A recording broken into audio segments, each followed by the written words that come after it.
Sebelum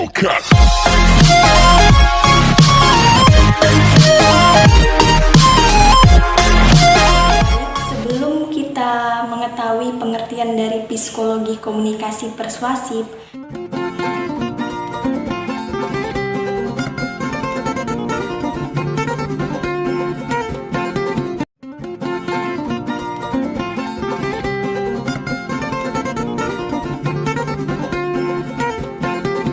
ada baiknya kita mengetahui terlebih dahulu mengenai pengertian dari psikologi komunikasi.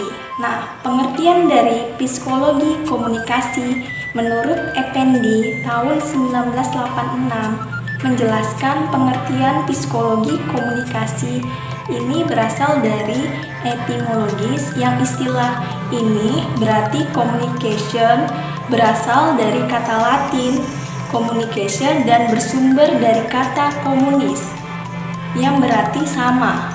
Sama di sini bermaksud sama makna. Nah, secara terminologis, komunikasi adalah proses penyampaian suatu seseorang kepada orang lain untuk memberitahu atau pesan untuk mengubah sikap, pendapat, atau perilaku, baik langsung secara lisan maupun tak langsung secara media. Selanjutnya di sini ada psikologi komunikasi persuasif.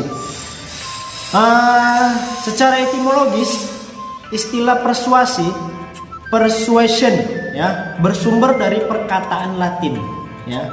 Persuasi yang kata kerjanya adalah persuader, yang berarti membujuk atau mengajak dan merayu. Jadi dalam komunikasi persuasif ini kata kerjanya itu persuader. Kita itu membujuk seseorang, mengajak seseorang atau merayu. Jadi kita mengajak, merayu dalam berkomunikasi supaya ada feedbacknya antara kita berkomunikasi dengan lawan kita, dia pun juga berkomunikasi dengan kita. Di situ dalam komunikasi persuasif ini berarti membujuk atau mengajak atau merayu.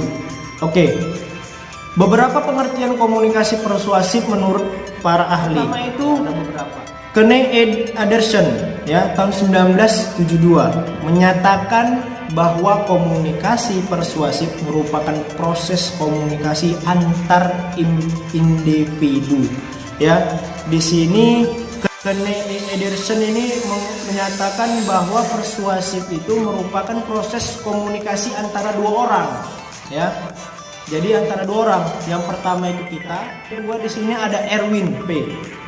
Bettinghouse, ya, Bettinghouse.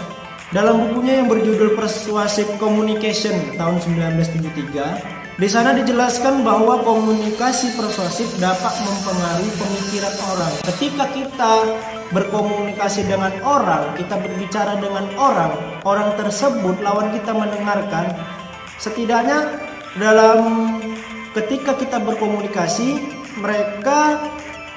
kita itu mereka, dia pun mempengaruhi pikiran kita dalam berkomunikasi.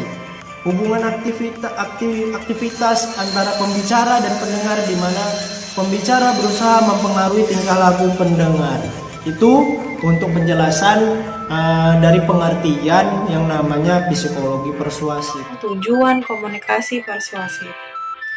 Bahwa di sini tujuan dari komunikasi persuasif adalah mengubah sikap dan pendapat. Mengubah pendapat berkaitan dengan aspek kognitif, yaitu hal-hal yang berkaitan dengan aspek-aspek kepercayaan, ide, dan konsep. Dalam proses ini, terjadinya perubahan pada diri audiens berkaitan dengan pikirannya. Jadi, dalam hal ini, intelektualnya menjadi meningkat. Sedangkan mengubah sikap berkaitan dengan aspek efektif. Dalam aspek ini, tercakup kehidupan emosional audiens. Jadi, tujuan komunikasi persuasif dalam konteks ini adalah menggerakkan hati, menimbulkan perasaan tertentu, menyenangi, dan menyetujui terhadap ide yang dikemukakan. Sekian. Unsur-unsur dalam komunikasi persuasif. Dalam suatu proses komunikasi persuasif terdapat 6 unsur penting yang tidak boleh dihilangkan, karena ke-6 unsur penting tersebut berhubungan satu dengan yang lain. 1. Persuader. Persuader adalah orang atau sekelompok orang yang menyampaikan pesan dengan tujuan untuk mempengaruhi sikap, pendapat, dan perilaku orang lain. baik secara verbal maupun non-verbal. Jadi dalam hal ini, persuader dapat diartikan sebagai orang yang mengirimkan pesan. 2. Persuade.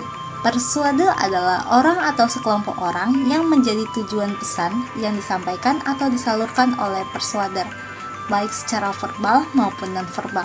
Jadi dapat disampaikan bahwa persuade adalah orang yang menerima pesan. 3. Pesan. Pesan adalah apa yang diucapkan oleh komunikator atau persuader melalui kata-kata, gerak tubuh, dan nada suara. Pesan ini nantinya akan disampaikan kepada komunikan atau persuade. 4. Saluran. Saluran adalah perantara atau media yang digunakan oleh persuader untuk menyampaikan pesan kepada persuader. Saluran dipergunakan untuk persuader untuk berkomunikasi dengan berbagai orang secara formal maupun non-formal, secara tatap muka maupun bermedia. 5. Umpan balik adalah bentuk reaksi atau respon yang datang dari persuader setelah menerima pesan dari persuader. Dalam komunikasi persuasif, umpan balik berperan sangat penting sebagai evaluasi bagi persuader dan untuk mengukur apakah pesan yang disampaikan persuader dapat diterima atau tidak oleh persuader. 6. Efek komunikasi persuasif adalah perubahan yang terjadi pada diri persuader sebagai akibat dan diterimanya pesan melalui proses komunikasi efek yang terjadi dalam bentuk sikap, pendapat, dan tingkah laku. Dari proses komunikasi persuasif ini tidak akan berjalan tanpa adanya 6 unsur di atas. Semua unsur yang telah dijelaskan saling berhubungan dan tidak dapat berdiri sendiri. Unsur-unsur tersebut merupakan satu kesatuan dalam komunikasi persuasif, di mana umpan balik dan efek sangat menentukan apakah proses komunikasi persuasif berhasil atau tidak, dan apakah efek yang terjadi menunjukkan tercapainya tujuan. Dari fungsi komunikasi persuasif. Dari Simmons 1976 menyatakan bahwa berkaitan dengan manfaat studi komunikasi persuasif diketahui ada 3 fungsi, yaitu pertama, control function atau fungsi pengawasan. Kedua, consumer protection atau fungsi perlindungan konsumen. Yang ketiga, knowledge function atau fungsi pengetahuan. Baik, saya akan menjelaskan satu persatu dari fungsi tersebut.